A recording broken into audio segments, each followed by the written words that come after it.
think that, many women have this illusion that there's work and there's life, and you've got to kind of balance it like a seesaw. I think work-life balance is probably best seen backwards. Like if you look at yourself over a week or a month or a year, that I managed to, work in all areas of my life. So it's not just work, but my family, my personal life, my spiritual life, my hobbies, my interests, my finances, my community, my friendships. So I think work-life balance is for many women, it's an enigma, it's a mirage, but I think it is a bit about having different elements in your life, and that feeling of I'm actually doing a little bit of everything. And I think for women specifically, we are doing a lot all the time. So it's something we're always after, but I think very seldom do we feel like we're getting it right. And I feel that so many of us as women are really, really hard on ourselves, because I think, have this idealized picture that it should be like that life should be compartmentalized. There's my work life, there's my children, there's my marriage, there's my family. And I think it's very messy and it's very mixed up and blurred. And if you look at the lives we are living right now, there's such a blurring between work and home and remote work that it sometimes looks incredibly messy. And I think that is pretty much what it is looking like at the moment. It's a quest, I think, that many of us women are on. We want to have a work-life balance, but many of us don't feel we actually do get it right. So yeah, I think it's a work in progress for women. I think we need to be a little kinder to ourselves in our quest to be all things to all people, because I think so many of us lose ourselves in that process.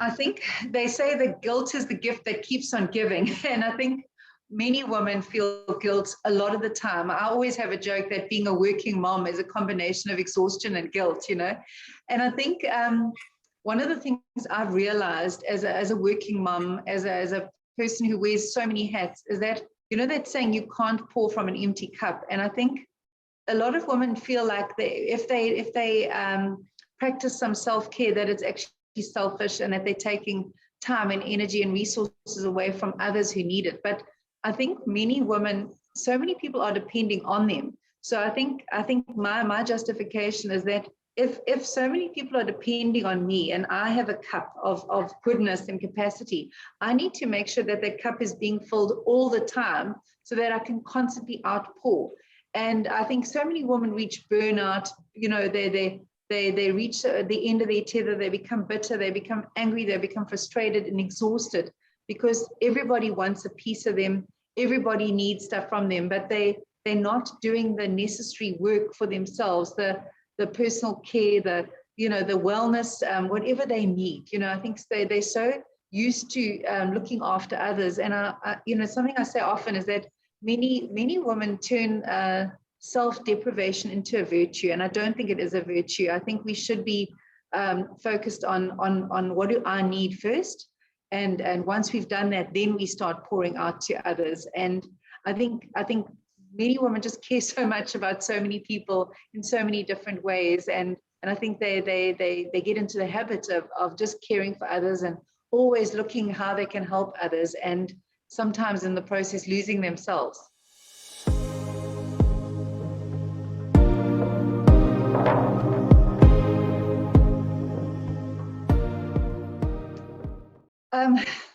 I wrote this book called How Does She Do It?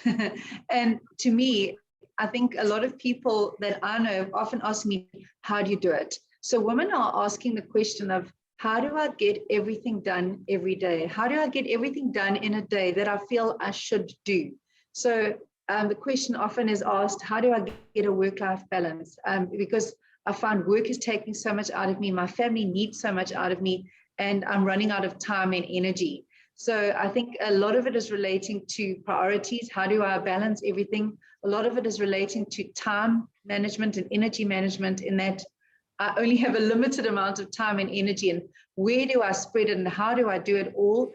And I think a lot of people are just wondering, how sustainable is this? I'm looking after everyone, I'm looking after myself, I'm racing along, but gosh, am I having fun? Am I enjoying it? Everything about my life is duty, obligation, sacrifice, and shoulds, rather than actually there being joy and peace and balance. So I think if I'm honest, I've done talks to more than 2,000 talks to groups of women on work-life balance. So it's a universal problem. I think women are wondering how to do it all. They're wondering if others are getting it right, because they feel like they're not doing the best job possible. They're doing the best job possible, but it somehow still feels like it's a lot of work. It's exhausting, and it never ends.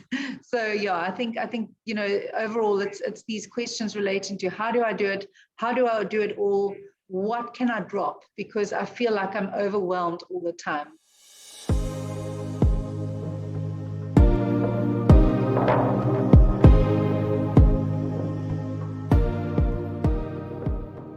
Yes, I think I've written a book. In my book, I've written a chapter on how do you have a work-life balance as a working mum. And in this chapter, it's one of the comments is don't feel like you have to follow someone else's recipe. I think a couple of things that I've included here are things about delegating to the family, have family meetings, ask for help. We as women, we're so happy to offer help, but we very, very seldom put up our hands and say, can you please help me? I need support. I need help.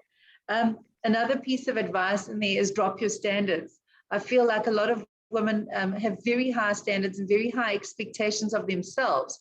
And, there's this concept of perfectionism, wanting everything perfect, wanting everything at the highest possible standard. And I love that concept called Getmo. It's good enough to move on. I feel like so many people are just trying to have everything perfectly. The other thing is say no to your kids.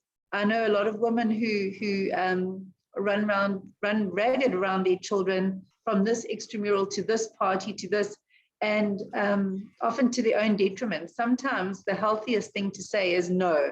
We can't do this. We can't do it all, or you can't do it this week. And I've got a little section on guilt is the gift that keeps on giving, because as you said, earlier, there's a lot of guilt, when we are trying to care for so many people. The other one is being in the moment. So often we as working women feel like whenever we are here, we should be there, or we're thinking our body's here, but our mind is there. So I think that's an important thing as well. So, and then another thing I mentioned is a healthy dose of neglect is actually quite good for children. Sometimes if they leave their lunch at home, don't take it to them. If they leave their jersey, don't take it.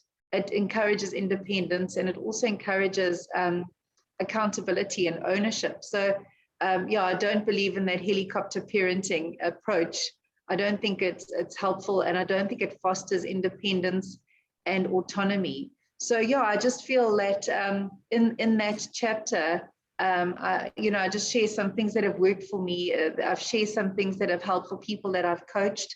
And I think we need to make our lives work for us, not work for our lives, if that makes sense, And I think so many of us as women, we do too much shoulding, and we often forget our dreams. We often forget what really brings us fully alive. And we're so busy creating beautiful lives for other people that sometimes our own in comparison isn't as beautiful or isn't as fulfilling. So my encouragement is to find fulfillment in what you do. Look after yourself first, not when everything else is done, because there's a saying, a woman's work is never done.